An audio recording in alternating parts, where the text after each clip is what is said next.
mayambo ahanba maktada Helly Maisnam na taramna okjabaga loinana khurumjari. Mayamda tahanjariba wari asigi maming Ningthibi Sakhenbi wari asibu ibirakpana Chanu Leima wari asi mayam punna taminarasi. Khul amadani khul adugi laikai amada achauba kauba nupa ama leirami.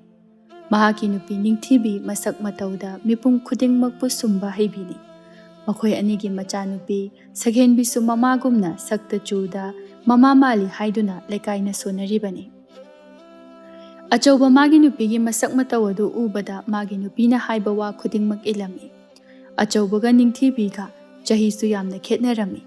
Ningthibi di haujuk phauba nahagumna tek tek launa leirami. Anganba ayuki matamdani. Ningthibi macha nupi Sakhenbiga horen khulgi lampakta isayengba chatnanabani haiduna leijaba firol singa du puthoktuna phamang aduda ichai chekhaiduna khalli. Sakhenbi isuk sukna. Ima, aigi firol singse khara leida yararoi. Phajabasu amta leidre. Nangdanate imagisu amata leidre. Ado ima, nang pabadagi sel khara lawro aduga ibani leirusi. Hoini yaini ai lawrake ko. Hoima, Ningthibi mapuroiba achaubagi manakta changlai achauba polang sana magi nupida yengduna hairai. Kari hainingene nupi. Ningthibi khara kerap tawna. Aduburo, aigi setningai phajaba firol amata leitre haiba. Layu kainune adubo aingonda mo hangine. Moi nupana sel khara piro oba nacha nupigi su leibigeba. Hoi. Noi namana chasina aingondagi sel lawrise phanadi yamlabani. Wahaido haina sel adu lokthokuna pirami. Se.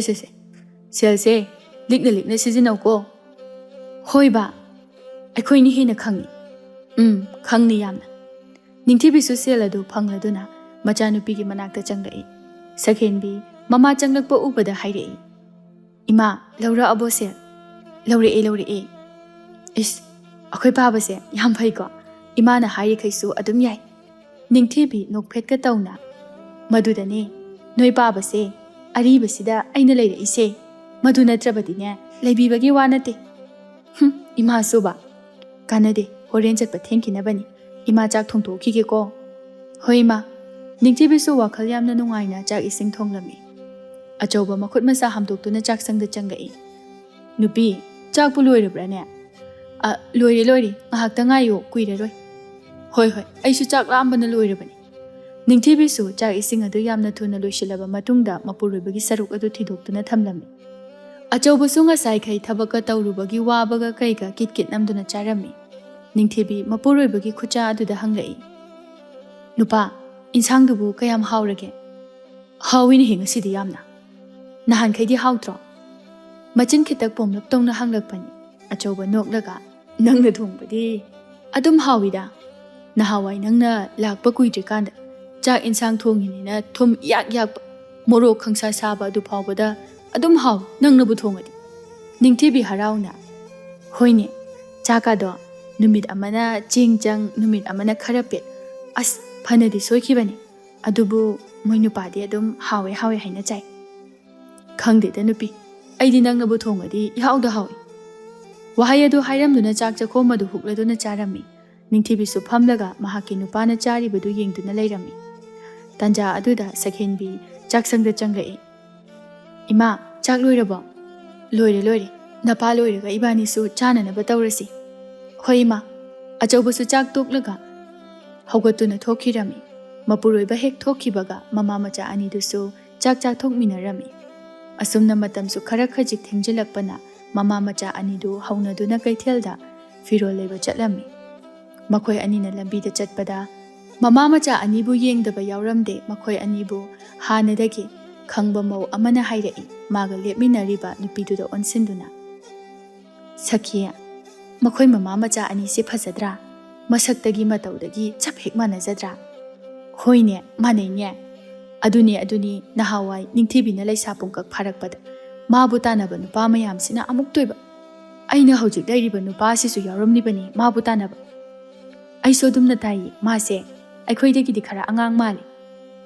Angang ni angang aduk oinasu ta chawbana naroldagi ꯌꯥꯝꯅ ꯍꯩꯅ ꯁꯤꯡꯅ ꯃꯨꯟꯈ꯭ꯔꯦ ꯍꯥꯏꯗꯅꯅꯦ ꯋꯥꯔꯤꯅꯔꯤꯕꯅꯤ ꯍꯧꯖꯤꯛ ꯐꯥꯎꯕ꯫ ꯍꯣ ꯑꯉꯥꯡ ꯑꯣꯏꯕꯗꯨꯅꯅꯦ ꯃꯆꯥꯒ ꯃꯥꯒ ꯌꯦꯡꯕꯗ ꯂꯦꯡꯒꯥꯕꯨ ꯃꯥꯜꯂꯤꯕꯁꯤ꯫ ꯃꯥꯟꯕꯅꯤ ꯃꯥꯟꯕꯅꯤ ꯃꯆꯥꯅꯨꯄꯤꯁꯤꯒ ꯃꯥꯒ ꯆꯍꯤ ꯌꯥꯝꯅꯁꯨ ꯍꯟꯅꯔꯝꯂꯣꯏ꯫ ꯑꯗꯨꯅꯅꯤ ꯍꯧꯖꯤꯛ ꯄꯨꯟꯅ ꯍꯦꯛ ꯂꯩꯁꯥꯕꯤ ꯐꯥꯃꯤꯟꯅꯔꯤꯁꯦ꯫ ꯃꯥꯅꯤ ꯃꯥꯅꯤ ꯋꯥꯍꯩꯗꯨ ꯍꯥꯏꯗꯨꯅ ꯃꯈꯣꯏ ꯑꯅꯤ ꯑꯣꯟꯁꯤꯟꯅꯗꯨꯅ ꯅꯣꯛꯑꯝꯃꯤ꯫ ꯁꯣꯝꯗꯅ ꯑꯅꯤꯗꯨ ꯀꯩꯊꯦꯜꯗ ꯌꯧꯔꯝꯃꯤ꯫ ꯅꯤꯡꯊꯤꯕꯤ ꯃꯆꯥꯅꯨꯄꯤꯒꯤ ꯈꯨꯗꯥꯡ ꯄꯥꯏꯗꯨꯅ ꯄꯣꯠꯐꯝ ꯑꯃꯒꯤ ꯃꯅꯥꯛꯇ ꯆꯤꯡꯁꯤꯜꯂꯤ꯫ ꯁꯤꯗ ꯍꯥꯟꯅ ꯌꯦꯡꯁꯤꯜꯂꯛꯎ꯫ ꯏꯃꯥ ꯊꯥꯗꯣꯛꯎ ꯈꯨꯠꯁꯦ ꯑꯝꯇ꯫ ꯑꯁꯤꯗ ꯑꯩꯅ ꯄꯥꯝꯕ ꯑꯃ ꯌꯥꯍꯧꯔꯦꯕ꯫ ꯉꯥꯏꯈꯣꯍꯦ ꯑꯩꯒꯤꯁꯦ ꯍꯥꯟꯅ ꯌꯦꯡꯁꯦꯕ꯫ ꯅꯤꯡꯊꯤꯕꯤꯅ ꯅꯝꯗꯨꯅ ꯃꯥꯒꯤ ꯍꯥꯟꯅ ꯐꯤꯔꯣꯜꯁꯤꯡ ꯑꯗꯨ ꯌꯦꯡꯂꯝꯃꯤ꯫ ꯕꯦꯝꯃ ꯁꯤꯒꯤ ꯐꯤꯁꯦ ꯐꯖꯗ꯭ꯔꯥ? ꯐꯖꯩꯌꯦ ꯁꯤꯗꯤ ꯑꯩ ꯑꯣꯏꯅ ꯄꯥꯝꯃꯤ꯫ ꯌꯥꯔꯣꯏꯀꯣ ꯁꯤꯗꯤ ꯏꯃꯥꯒꯤꯅꯤ ꯅꯪꯒꯤ ꯑꯃ ꯈꯜꯂꯨ꯫ ꯑꯩꯒꯤꯁꯨ ꯏꯃꯥꯗꯒꯤ ꯍꯦꯟꯅ ꯐꯖꯕ ꯈꯟꯗꯣꯏꯅꯤ꯫ ꯅꯤꯡꯊꯤꯕꯤꯁꯨ ꯑꯉꯥꯡꯕ ꯃꯆꯨꯒꯤ ꯐꯤ ꯑꯃꯒ ꯐꯅꯦꯛ ꯑꯃꯒ ꯂꯩꯔꯝꯃꯤ꯫ ꯃꯃꯥꯒꯤ ꯂꯩꯕ ꯂꯣꯏꯔꯕ ꯃꯇꯨꯡꯗ ꯃꯆꯥꯒꯤꯁꯨ ꯂꯩꯅꯅꯕ ꯈꯜꯂꯝꯃꯤ꯫ ꯄꯣꯠꯐꯝ ꯐꯝꯃꯤ ꯅꯨꯄꯤꯗꯨꯁꯨ ꯅꯣꯛꯃꯤ ꯅꯣꯛꯃꯤ ꯇꯧꯅ ꯃꯃꯥ ꯃꯆꯥꯗꯨꯗ ꯌꯦꯡꯗꯨꯅ ꯍꯥꯏꯔꯛꯏ꯫ ꯅꯈꯣꯏ ꯑꯅꯤꯁꯦ ꯑꯣꯟꯊꯣꯛꯅ ꯐꯖꯈ꯭ꯔꯦ꯫ ꯁꯛꯁꯨ ꯍꯥꯏꯐꯦꯠ ꯍꯥꯏꯐꯦꯠ ꯃꯥꯟꯅꯩꯅꯦ꯫ ꯅꯨꯄꯤꯗꯨꯒꯤ ꯋꯥꯍꯩꯗꯨꯗ ꯅꯤꯡꯊꯤꯕꯤꯒ ꯁꯛꯍꯦꯟꯕꯤꯒ ꯃꯣꯃꯣꯟ ꯇꯧꯔꯝꯃꯤ꯫ ꯅꯨꯄꯤꯗꯨꯁꯨ ꯅꯤꯡꯊꯤꯕꯤꯗ ꯑꯃꯨꯛ ꯄꯨꯂꯞ ꯑꯣꯟꯁꯤꯟꯗꯨꯅ ꯍꯥꯏꯔꯛꯏ꯫ ꯏꯕꯦꯝꯃ ꯅꯪꯕꯨ ꯀꯔꯤ ꯃꯤꯡ ꯀꯧꯒꯦ? ꯏꯆꯥ ꯅꯨꯄꯥꯒꯤ ꯅꯨꯄꯤꯕꯨ ꯑꯣꯏꯍꯟꯅꯤꯡꯈ꯭ꯔꯦꯗ꯫ ꯅꯤꯡꯊꯤꯕꯤ ꯏꯀꯥꯏꯅ ꯃꯣꯃꯣꯟ ꯅꯣꯛꯂꯝꯃꯤ꯫ ꯁꯛꯍꯦꯟꯕꯤꯗꯤ ꯃꯉꯣꯟꯗ ꯍꯥꯏꯔꯛꯇꯕ ꯃꯈꯩ ꯃꯃꯥꯗ ꯑꯣꯟꯁꯤꯜꯂꯒ ꯍꯥꯏꯈꯤꯕꯗꯨꯗ ꯈꯣꯏꯔꯥꯡ ꯈꯣꯏꯁꯥꯎꯅꯕ ꯐꯥꯎꯔꯝꯃꯤ꯫ ꯋꯥꯈꯜꯗꯁꯨ ꯈꯜꯂꯝꯃꯤ꯫ ꯂꯩꯁꯥꯕꯤ ꯑꯩꯉꯣꯟꯗꯅ ꯀꯩꯝꯇ ꯍꯥꯏꯔꯛꯇꯦ꯫ ꯑꯩꯈꯣꯏ ꯏꯃꯥꯗꯅ ꯃꯆꯥꯅꯨꯄꯥꯒꯤ ꯅꯨꯄꯤ ꯑꯣꯏꯍꯟꯅꯤꯡꯈ꯭ꯔꯦ ꯀꯥꯏꯅ꯫ ꯍꯅꯨꯕꯤꯅꯤ ꯀꯥꯏꯅ ꯅꯨꯡꯁꯤꯔꯣꯏꯗꯧꯔꯤ꯫ ꯅꯤꯡꯊꯤꯕꯤ ꯃꯆꯥꯅꯨꯄꯤꯗ ꯑꯣꯟꯁꯤꯟꯗꯨꯅ ꯍꯥꯏꯔꯛꯏ꯫ ꯁꯛꯍꯦꯟꯕꯤ ꯈꯜꯂꯨꯗꯅ ꯈꯟꯅꯤ ꯍꯥꯏꯕꯗꯣ ꯌꯨꯝꯗ ꯍꯟꯕ ꯊꯦꯡꯈ꯭ꯔꯅꯤꯌꯦ꯫ ꯁꯛꯍꯦꯟꯕꯤꯁꯨ ꯃꯃꯥꯅ ꯋꯥ ꯉꯥꯡꯂꯛꯄ ꯑꯗꯨꯗ ꯒ꯭ꯌꯥꯟ ꯈꯪꯂꯛ ꯂꯥꯛꯇꯨꯅ ꯑꯐꯤꯡ ꯑꯐꯥꯏ ꯑꯣꯏꯅ ꯍꯣꯏ꯫ ꯃꯆꯥꯅ ꯋꯥ ꯃꯈꯥ ꯇꯥꯔꯛꯇ꯭ꯔꯤꯉꯩ ꯅꯤꯡꯊꯤꯕꯤꯅ ꯃꯆꯥꯒꯤ ꯅꯥꯀꯣꯡ ꯃꯌꯥꯗ ꯆꯪꯁꯤꯟꯗꯨꯅ ꯍꯥꯏꯔꯝꯃꯤ꯫ ꯑꯩꯉꯣꯟꯗ ꯏꯃꯥ ꯀꯧꯔꯛꯀꯅꯨꯀꯣ꯫ ꯂꯝꯕꯤ ꯁꯣꯔꯣꯛꯇ ꯆꯠꯂꯗꯤ ꯑꯩꯅ ꯀꯧꯔꯛꯀꯅꯨ ꯍꯥꯏꯕꯗꯣ꯫ ꯁꯛꯍꯦꯟꯕꯤ ꯃꯃꯥꯗ ꯃꯃꯤꯠ ꯐꯩꯔꯞ ꯌꯦꯡꯗꯨꯅ ꯃꯃꯥ ꯈꯛ ꯇꯥꯅꯅꯕ ꯃꯑꯣꯡꯗ ꯍꯥꯏꯔꯛꯏ꯫ ꯏꯃꯥ ꯅꯪ ꯂꯩꯁꯥꯕꯤ ꯌꯥꯝ ꯁꯥꯅꯤꯡꯒꯅꯨ꯫ ꯅꯤꯡꯊꯤꯕꯤ ꯃꯆꯥꯗ ꯇꯨꯃꯤꯟꯅ ꯂꯩꯌꯨ ꯍꯥꯏꯗꯨꯅ ꯏꯪꯒꯤꯠ ꯇꯧꯔꯝꯃꯤ꯫ ꯄꯣꯠꯐꯝ ꯐꯝꯕꯤ ꯅꯨꯄꯤꯗꯨꯁꯨ ꯑꯅꯤꯗꯨꯅ ꯃꯨꯔꯨꯝ ꯃꯨꯔꯨꯝ ꯁꯣꯟꯗꯨꯅ ꯂꯩꯕꯗꯨꯗ ꯍꯥꯏꯔꯛꯏ꯫ ꯅꯈꯣꯏ ꯑꯅꯤꯕꯨ ꯀꯩꯗꯧꯔꯒꯦ? ꯏꯅꯦꯒꯤꯁꯤꯗ ꯑꯄꯥꯝꯕ ꯑꯝꯇ ꯌꯥꯎꯗ꯭ꯔꯕ꯭ꯔꯣ? ꯁꯛꯍꯦꯟꯕꯤ ꯅꯣꯛꯁꯤꯟꯅꯗꯨꯅ ꯌꯥꯎꯏꯗ ꯏꯅꯦ꯫ ꯑꯁꯤ ꯍꯥꯏꯗꯨꯅ ꯑꯁꯪꯕ ꯃꯆꯨꯒꯤ ꯐꯅꯦꯛ ꯐꯤ ꯑꯃꯃꯝ ꯈꯜꯂꯝꯃꯤ꯫ ꯑꯗꯨꯒ ꯃꯈꯣꯏ ꯑꯅꯤꯁꯨ ꯁꯦꯜ ꯄꯤꯔꯝꯗꯨꯅ ꯃꯌꯨꯝ ꯇꯝꯅ ꯍꯜꯂꯛꯂꯝꯃꯤ꯫ ꯂꯝꯕꯤꯗ ꯆꯠꯅꯁꯨ ꯋꯥꯔꯤ ꯁꯥꯟꯅꯕ ꯂꯦꯞꯂꯝꯗꯦ꯫ ꯅꯤꯡꯊꯤꯕꯤ ꯅꯣꯛꯂꯒ ꯕꯦꯝꯃ ꯏꯃꯥꯁꯦ ꯂꯩꯁꯥꯕꯤ ꯃꯆꯥ ꯃꯥꯟꯕ꯭ꯔꯅꯦ? ꯁꯛꯍꯦꯟꯕꯤ ꯁꯨꯛꯇꯨꯅ ꯃꯥꯜꯂꯦ ꯏꯃꯥꯗꯤ ꯂꯩꯁꯥꯕꯤꯗꯧꯅꯁꯨ ꯀꯦꯔꯕꯅꯤꯅ꯫ ꯏꯃꯥꯗꯤ ꯀꯦꯗ꯭ꯔꯁꯨ ꯑꯉꯥꯡ ꯑꯗꯨ ꯃꯥꯟꯕꯅꯤꯗ꯫ ꯍꯣꯏ ꯌꯥꯝ ꯃꯥꯜꯂꯦ꯫ ꯃꯈꯣꯏ ꯑꯅꯤꯅ ꯆꯠꯂꯤꯉꯩ ꯇꯨꯡꯗꯒꯤ ꯄꯥꯈꯪ ꯃꯆꯥ ꯑꯅꯤꯈꯛꯅ ꯃꯈꯣꯏꯕꯨ ꯇꯥꯟꯅꯔꯛꯏ꯫ ꯂꯩꯁꯥꯕꯤ ꯑꯅꯤ ꯑꯝꯇ ꯉꯥꯏꯈꯣꯅꯦ ꯅꯣꯏꯕꯣ꯫ ꯅꯨꯄꯤ ꯑꯅꯤꯗꯨꯁꯨ ꯆꯞ ꯂꯦꯞꯂꯝꯃꯤ꯫ ꯅꯨꯄꯥ ꯑꯅꯤꯗꯨꯁꯨ ꯅꯨꯄꯤ ꯑꯅꯤꯗꯨꯒꯤ ꯃꯥꯡꯗ ꯂꯦꯞꯁꯤꯟꯗꯨꯅ ꯍꯥꯏꯔꯛꯏ꯫ ꯅꯣꯏꯅꯤꯕꯨ ꯀꯥꯏꯗꯒꯤꯅꯣ? ꯀꯩ ꯃꯤꯡ ꯀꯧꯒꯦ?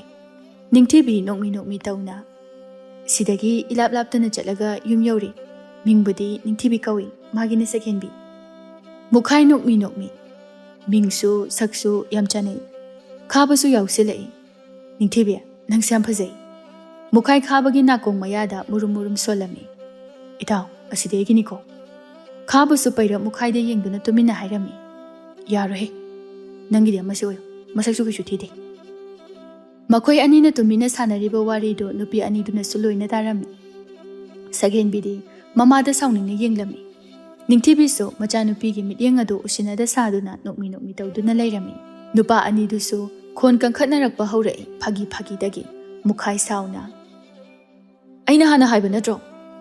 ꯅꯪꯅ ꯍꯥꯟꯅ ꯍꯥꯏꯒꯦꯔꯥ ꯍꯥꯏꯔꯣꯏꯔꯥ ꯑꯩꯒꯤꯗꯨꯝ ꯑꯣꯏꯔꯅꯤ꯫ ꯐꯥꯒꯤ ꯐꯥꯒꯤꯗꯒꯤ ꯅꯪ ꯉꯁꯤ ꯁꯣꯏꯔꯣꯏꯁꯦ꯫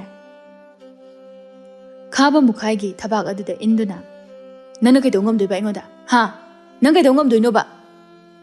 ꯑꯩꯉꯣꯟꯗꯒ ꯏꯜꯂꯛꯄ ꯁꯥꯏꯅꯦ ꯃꯁꯦ꯫ ꯋꯥꯍꯩꯗꯣ ꯍꯥꯏꯅ ꯍꯥꯏꯅ ꯃꯨꯈꯥꯏꯁꯨ ꯈꯥꯕꯒꯤ ꯃꯃꯥꯏꯗꯨꯗ ꯍꯟꯖꯤꯟ ꯍꯟꯖꯤꯟꯅ ꯀꯤꯟꯅ ꯊꯤꯟꯇꯠꯂꯝꯃꯤ꯫ ꯇꯧꯅꯔꯤꯕ ꯃꯇꯧꯁꯤꯡ ꯑꯗꯨ ꯎꯕꯗ ꯁꯛꯍꯦꯟꯕꯤꯗꯤ ꯄꯥꯈꯠꯄꯅ ꯂꯣꯏꯈ꯭ꯔꯦ꯫ ꯅꯤꯡꯊꯤꯕꯤꯗꯤ ꯀꯩꯁꯨ ꯊꯋꯥ ꯁꯥꯗ ꯃꯆꯥꯒꯤ ꯃꯈꯨꯠꯇꯨ ꯆꯤꯡꯗꯨꯅ ꯆꯠꯂꯝꯃꯤ꯫ ꯁꯛꯍꯦꯟꯕꯤ ꯄꯥꯈꯠꯅ ꯏꯃꯥ ꯈꯨꯠꯁꯤ ꯊꯥꯗꯣꯛꯑꯣ ꯈꯠꯅꯔꯤꯕꯁꯦ ꯁꯤꯟꯅꯕ ꯇꯥꯔꯤꯕ ꯑꯝꯇ ꯈꯥꯝꯗꯣꯛꯁꯦ꯫ ꯍꯩ ꯇꯨꯃꯤꯟ ꯂꯩꯌꯨ꯫ ꯏꯃꯥ ꯅꯪꯁꯤ ꯉꯛꯏꯗꯀꯣ꯫ ꯏꯃꯥꯒꯤ ꯃꯔꯝꯒꯤ ꯈꯠꯅꯔꯒ ꯍꯟꯅ ꯐꯥꯎ ꯌꯦꯡꯉꯝꯗꯅ ꯂꯥꯛꯄ ꯉꯝꯃꯤ꯫ ꯑꯩꯗꯤ ꯄꯥꯈꯠꯄꯅꯁꯨ ꯂꯣꯏꯔꯦ꯫ ꯏꯃꯥꯅ ꯇꯧꯔꯤꯕꯁꯦ ꯂꯩꯀꯥꯏ ꯋꯥꯊꯣꯛ ꯑꯣꯏꯗꯅꯕꯅꯤ꯫ ꯈꯠꯅꯕ ꯈꯥꯝꯗꯣꯛꯄꯕꯨ ꯀꯃꯥꯏꯅ ꯂꯩꯀꯥꯏ ꯋꯥꯊꯣꯛ ꯑꯣꯏꯗꯣꯏꯅꯣ? ꯏꯕꯦꯝꯃ ꯅꯪꯁꯦ ꯄꯪꯉꯤꯗꯀꯣ꯫ ꯏꯕꯥꯅꯤꯅ ꯈꯥꯝꯗꯣꯛꯎꯔꯒ ꯄꯟꯊꯗꯨꯅ ꯂꯩꯔꯕꯗꯤ ꯂꯩꯀꯥꯏ ꯃꯌꯥꯝꯅ ꯀꯔꯤꯒꯤ ꯈꯠꯅꯔꯤꯕꯅꯣ ꯍꯪꯅꯔꯛꯄꯗ ꯑꯩꯈꯣꯏꯒꯤ ꯃꯔꯝꯒꯤ ꯈꯪꯂꯕꯗꯤ ꯂꯩꯀꯥꯏꯅ ꯑꯩꯈꯣꯏꯕꯨ ꯐꯖꯅ ꯉꯥꯡꯅꯈꯤꯒꯗ꯭ꯔꯣ? amta khaluni na kokto. Sakhenbi wakhal muna khanthaduna hairei. Chummini ima na haiba. Amuksu suklap tawna. Ado ima, aise sakyam thirage. Thideda. Ichadagi hena phazaba laipote. Ima na khara phazaba hinba khaktani. Sakhenbi chalambadagi chap leptuna. Ima, nangse kamai toino. Nupa mayamsina ima da hana hekta nushi pami. Phazai haina hekta hairei se. Ho ima na sakhara phazarubagi nemi nangbo. Yare khange. Imagi michi o kayo wangang bududane. Nupa mayamsina ima da hekta uru ngauki. Aduga aibuna hanna phawa yengbide. Nupa na ngauhange hairabadine. Sumbase khara tawba tabani. Tawna akhoi pabada haidoke. He, tawnu ko. Ase haiduna machindu paithoktuna chatlami. Anidusu mayum yaurami. Achawbasu nupigi thabak nupagi thabak thidana imung ado waisit wairam tawrami. Ningthibidi mayum hek yawbaga chak ngantana thongtoknaba haiduna insang manduna lairi. Sakhenbisu mamagi mateng pangsilai. Ima, chak singantana chathoga adum chatlase. Hoi. Ima so adumna khalibani. Ado noina padubu laktoi jalo. Laktoi yoramniye akhoi pabadi ima adum sangbala isidi. Machanupigi wahaiduda Ningthibi momon noklami. Numidangi matamsu tasilaklami. Ningthibisu machanupiga loinana chak ngantana chathoklaba matungda magi kada changduna kenarami. Ningthibi angangba chinba sangnaba machu ado paikhatuna nokfet tawna sanglami. Achawbasu mitkupta magi nupina tawribadu yenglami. Ningthibi nokmi tawna hairei. Nupa, aise phazabra. Phazaine. Nangondagi hena phazaba laipote. Nangnaga isaiga yengba chatni kaina hairibado aidi chalhaningba nate. Nangi phazabase mayamna yengkini khanbada. Haujikpu amu khambaliba. Khambanda yaribro. Nangnaga angang mali. Khangdaba mindadi nangse laisabini haina khangadoribani. Ningthibi mapuroibanaga angang mali hairakpaduda harauna. Asengbagi aise angang manbani nupa. Maline. Aina mufagi tawkigadro. Ningthibi mathanda nokmi tawba leplamde. Somdana Sakhenbisu masamana semduna keri. Mingsel mamangda thamliba nacho madu oiromda thechili. Kebaloiraba matungda mingselda tariba masagi saktamadu nokmi tawna yengjarami. Yengna machinda tapna solami. Aise phadi phazabajani. Noklamba minuktu chap amuk leplaga maithong isuk thana mathanda amuk haise. Aina phazayina lairise aikhoi mana chatminaba matamdadi mana adum henkiba. Masidani aina prok chaise. Asumna lairingai mapandagi mamagi khonjelda laurei. Bema, nangbo hoju phau loidribo haiwane. Matamse ayaure isaiga loi horamani. Ningthibi machabu kauna machinda tapna sonjai. Aingondagi hena kaisusu phazararoidabada kedana sumnai masi angangse. Sakhenbisu thek tuna thoglai Ningthibi macha ubada hairei. Aigi ijasing asidi lai macha man khai hek phazai ko. Sakhenbi nokladuna hairei. Imadagi helabana tronga sidi. Namaga nanga pabadine nangyam nopi. Achawbusu thoglaktuna mama machada yengduna hairamni. Lao thongnunaba tawrasi. Asi haiduna achawbusu makhoidagi mang thaduna chatlamni. Anidusu achawbagi matung inarami. Isaiga oibaga misu atuki matik telami. Pakhang macha kayasu machi da leptuna arakpa laisabi singbu laknari. Ningthibiga Sakhenbiga su noktuna wari sanaduna chatlami. Makhoi anigi masak mataw adu ubada lairamliba pakhang sing adu ani aduda mitkuptana yengli. Khara amadi Ningthibibu mauni khangbana Sakhenbida oina mitpham thamli. Ningthibibu mauni khangdaba kanggu amadi Ningthibibu charage matagum yengli. Thongna phaba pakhang singna makhoi anibu laknari tana duna. Thomba nupi ani duda onsin duna hairami. Nachum chinbi laisabi nangdi sathina phazai he. Ningthibi mong hada nokmi tawrami. Mahaki minok adu ubada thombaga lakminaba mamanabaduna hairei. Itaw, nangasigi nachum chinbise oina koiro. Aidi nachum chindabise oina koirake. Thomba nongsabada phairap yengduna. Yareko, masidi aigine. Hana nangonda haikraba natro. Nangdi nupi amaso hana koiri. Aidi amphaw koidabanina asise ai koijarage haiba. Phagi dagi ngasi nang soiroise. Adudi iremlemnane asigi nupise angonda piro. Sukpi piroi asimade ai lawardamni. Anidugi khanarakpa manba mataw aduda Sakhenbidi mayam tinba mafamga oiri. Khanarakadra haiduna pakhatnarami. Ningthibidi yengli. Mitmangda nungairaba kumhai ama tawbagum. Tanja aduda achaubusu nupi anidugi manakta changlaktuna hairei. Sida sum lepaga leiridi kadaurage chalo. Hoi nupa. Ningthibiga Sakhenbiga su chatki nungsabaga thombaga marai yetpa adu lep. Ibani mamonda nushi hairese aduga mana abambado khanjarasanu. Nungsaba phinglapna yaine aduso. Achauba haifet khawdemna duna pakhangani duda onsenduna hairei. Ibungo kari wari noni nakhoi ani na ngasai sanaridubo. Nungsaba achauda suklap yingduna khonjel adu wawrap tawna hairei. Khura nangna khangoida aikhoigi wari se. Khangbri yenge hairau aina pangba yaba mateng oiradi ai pangge. Thomba achaubuda sat onsinduna khura ngasaigi nupi anidugi manungda nachom chintabi nupido adu aigi hainabiro ngasaidi khuraga su kongnakhibani achauba nokmi adumadi nakhoi animak oiraroi animak to chap manaba khonjelda hairei kaigino khura oiraroi habade magi khangnaba nupa leibra hera ibungo madugi nupido noi khuragi nupini ni he nupa anido achaubugi wahaido tabada karimna na hauna noklaklami as khura yare ba ahal oiraga khit adumai tawbiranu kaidorage laisabi macha sibu khuragi nupini kaina pangaida haijele haijinba natene aigise khangida akoisu khuragi se laisabi sida aikoigumna ngauri natro aihaki nupida ngawba haibase hauna sani ni bungo farene adudi khuragi nupini haibase aikoina thajanaba hojigi nupido kaurone nungsaba nganglibadu thombasu mateng pangsilai khura kauro aikoi ngairamdoini ko achaubusu angang machagi hek manaraga ningthibibu kobu chatkirami thomba achaubana chatkibadu ubada mangakado illaga hairei tawrisi yengone hanu thangsida nupi masak phajabaga pami aduni aikoida pangaiga haijilaga aikoina thajarani sinini aduni phibamsiga nokpu nokjaningdra wari sanaduna leiringai achaubusu ningthibiga Sakhenbiga loinana changai thombaga nongsabaga su awoi takhai achaubana ningthibi puduna lakpa asida ngakpana kham thengkhre machinda su leptana solami chumjalo ngasai hanubasina ngangkhriba mayam duba achauba makhoigi manakta naksilaktuna pakhang macha ani duda yengduna hairei ibungo noi ni masak khangno animakto chap manaba khonjelda ngakpaga loinana ha kari ineba Ningthibi nokmi yausalai noi khurana ne nakhoi aniga sakhangno haimanbaduda laabani aduga amuk Sakhenbida onsinduda masak taglai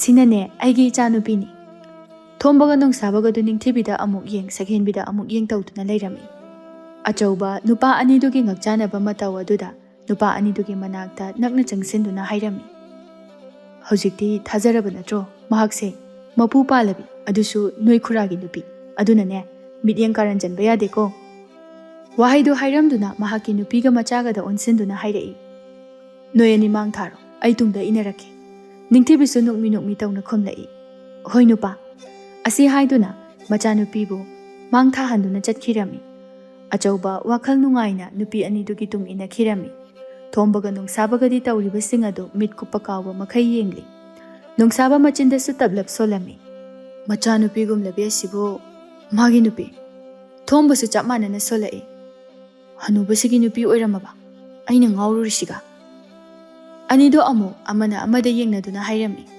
itaw khaina doisibo aisu khangde aina leirise mangla taibangla haibasu ai wakhal tade machanupido oina ngaurumasu phagadabani aduni machanupisu masakto pagdi thibasu nate mamagumna adum phajai mamana khare hinba khaktani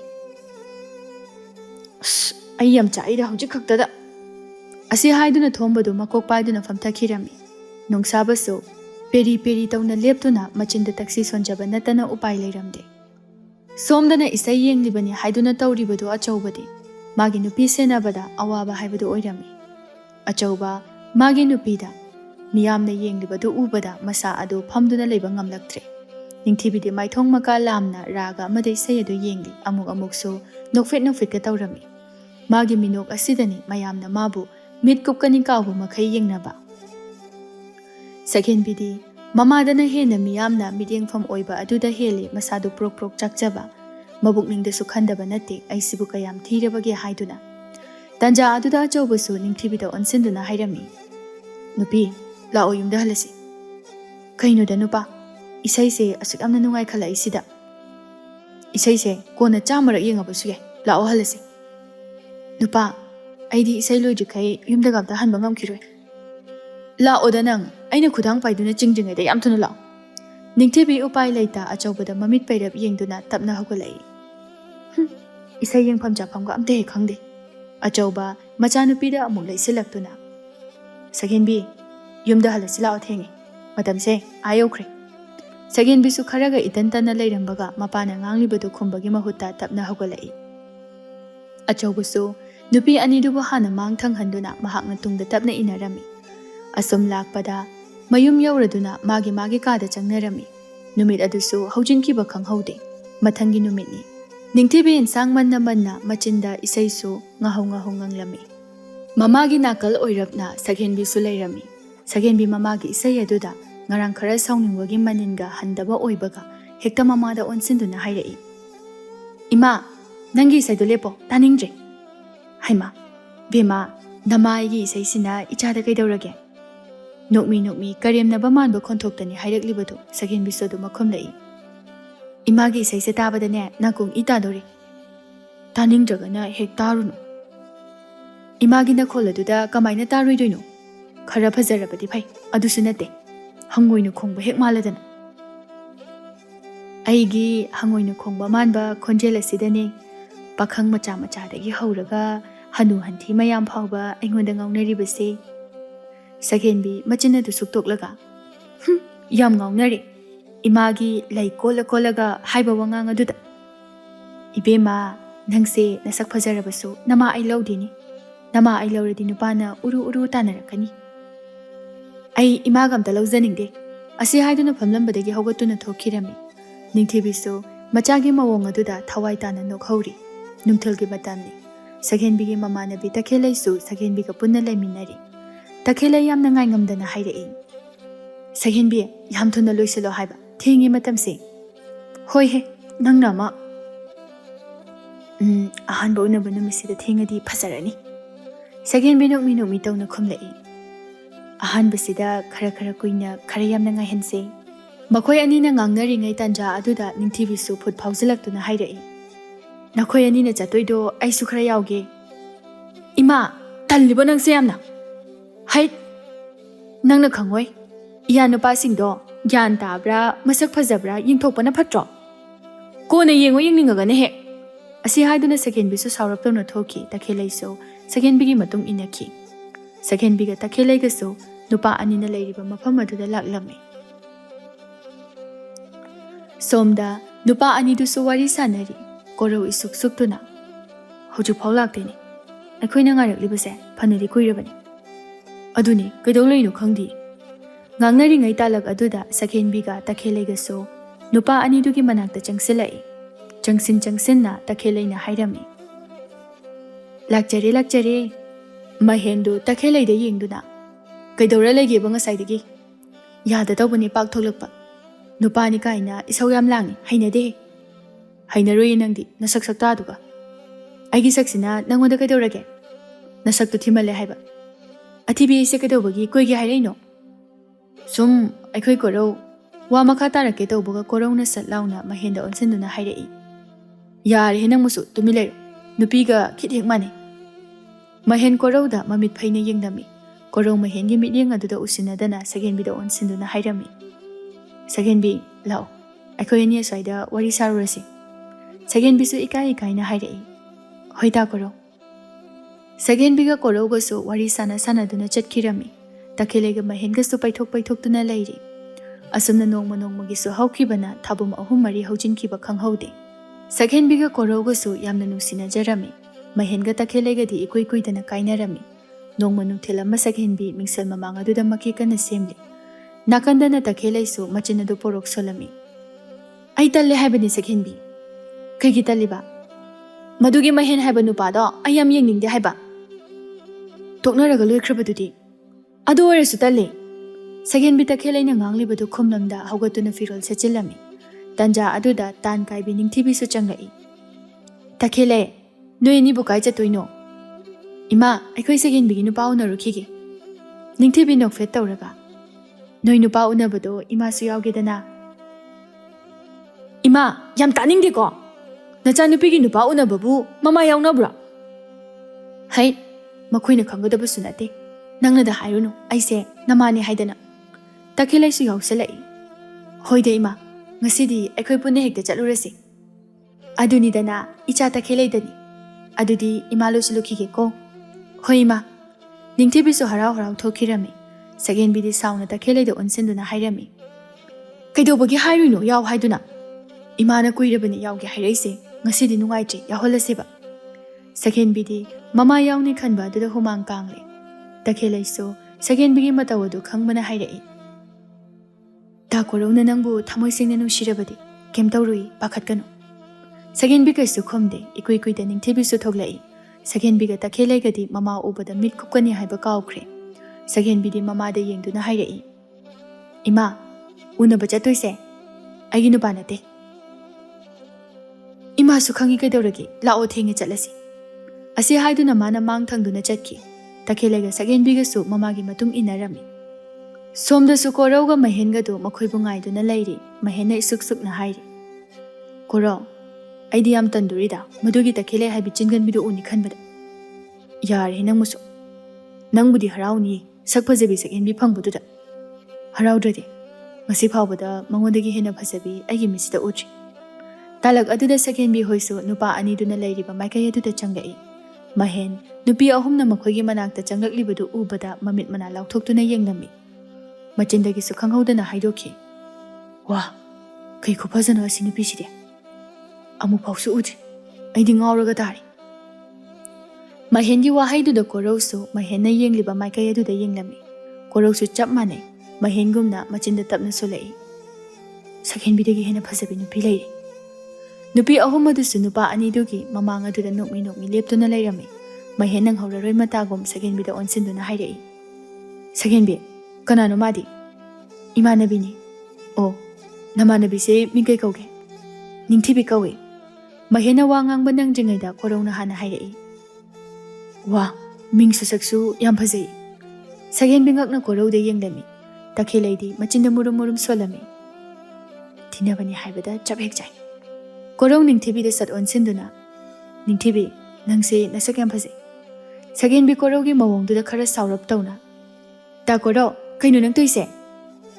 Aina gaidorage. Ta korau se ayuna balak pana tro. Mane, adubu namana bisu ubada aidi pungaw ngawri. Mahen na finglap tawna. Yaroi day taw, nang su phagi dagi ngasi soiroi.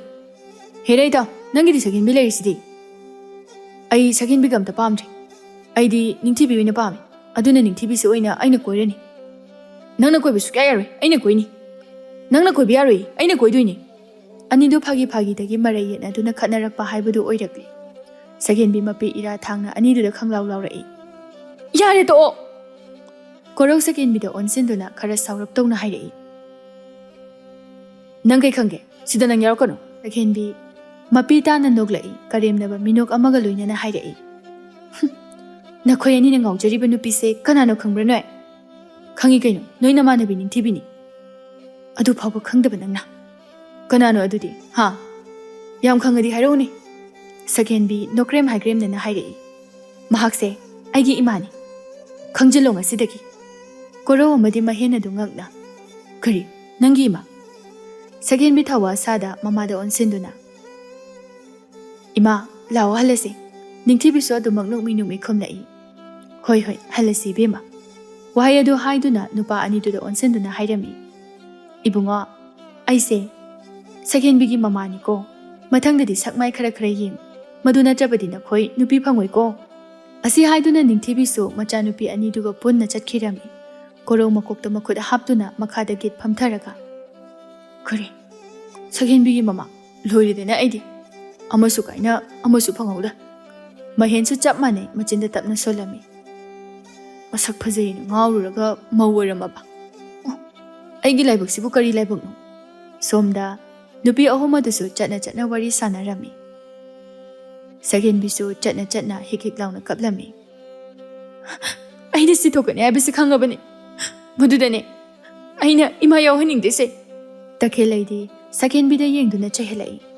Sina phatro thamoi sengdaba nupaduga leiraga kona nupi atombi ma pusalaga chaina khangdo mohutpudi tokna kibana phai aigi wakhal sida khalibani aigi nupa unaba khudingi ne ima se pugena Ningthibi su nokmi mateng pangsilai icha ta khelai di singdra se aigi icha nupi sina ne pangman lakman badal loi Sakhenbi mama da kapna hairei ima aina ka aiba thamoi se ima na ubanate isis kaya da nu yengone masibo nupa amagi damakta kaptanaga tawine aigi icha onthokna manja khidri wari sana lakpana mayum yaurami numit adudagi su Sakhenbi ka korauga kainaba haibadu oirami nongmugi asum haukibana Sakhenbi su koraubu kauthokduna luhen kauba nupa amaga amuk khangnarami Sakhenbi luhenbu thajaba yamna pakna ngamlamde mamangi thodok adudagi aduna luhenbu unaba chatlamdaida mamabu haurami ima kai leire ta luhenga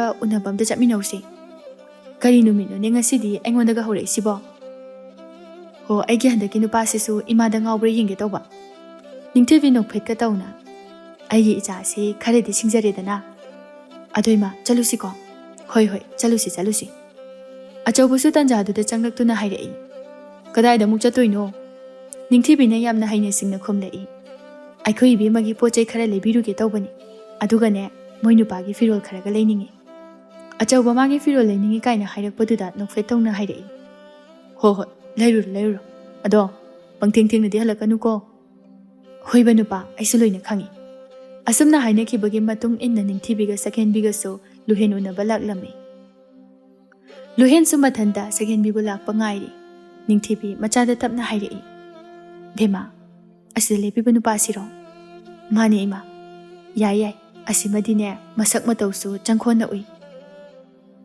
ima tumi layomta Anidu luhen gi manakta changsilai luhen Sakhenbi ubada nokphet tawna hairei Sakhenbi kai haige ta luhen Ningthibi da hairap yengduna mana kanano imanabi ne mamingna Ningthibi o adose nangine na aina aikhoi ingkholda panba haira khare helakpani Ningthibi luhen na mangonda hana phawba yengda Sakhenbi da nokmi tawna yengduna nungsina wari saba matau singa du ubada mabukningda luhen bu yamna thagatlami mabukningda susolami aigi iya nupadi sida leiredana Sakhenbi su maga na hangkai thengnariba nupa sing aduga ngasi maga thengnariba nupa asiga khetnaba mawong matau sing adu ubada Sakhenbi su masa khangda momo nokloi Ningthibi ma su ani dugi mawong matau adu manakta sumlai sinduna yeding nutre aduna ani aduda nokmi wari sanariba aduda onsinduna hairei bema imana pagi purit amta leirukhige sida sum yaga wari sanaduna lehokko kuiroi ima phatlake wahaido hairamduna yamna harauna chatki Sakhenbi su mama bu kau hauri ima ngai kho chapmina khrase machana kauri budu tabiramda monda amada nungaina chatki luhen ingangakna hairei hojikida noi maro mani luhen nokthorei aina khalini nasak haipet manai adugadi namana chawoiduna leirami mingsu Ningthibi Sakhenbi onthokna bu chanakhri namana jani haibada mingdagi saktagi luhen gi thawai tana nokpa minok adu uraga Sakhenbi su luhen da yengduna machinda tapna sonjarami aibu thamoi singna nusibiba misakti nahakna oire aduna aikhoi imagi maya nupa oiba yarani wahaido haiduna nokmi tawrai